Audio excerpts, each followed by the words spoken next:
Hello guys, ako nga pala to, si Hangred.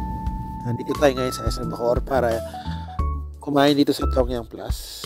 At ito nga pala yung inabutan namin. Mga tanghali ito, papunta na ng hapon.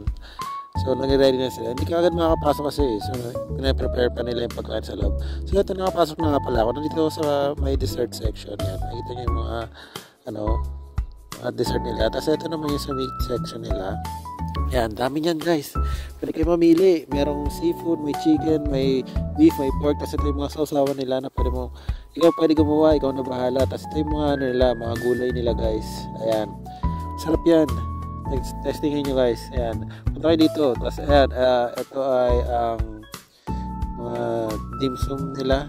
Tama, dim sum. Tapos ito yung mga maki nila guys. Sasarap. Testing ko yan. Nakailan niya ako dun eh. Ito yung lamesa nila. Tapos yan, meron kayong parang ano sabaw. Ito seafood to guys. Ano yun? Squid.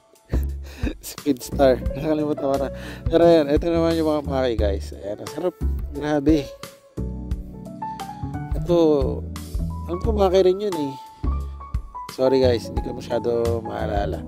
Pero yun, punta na lang kayo dito sa SM Bacoor, Tongyang Plus. Yan, tapos ito nga pala dessert ko. I mean, isa sa mga dessert na kinain ko, ice cream. And see you guys on the next video.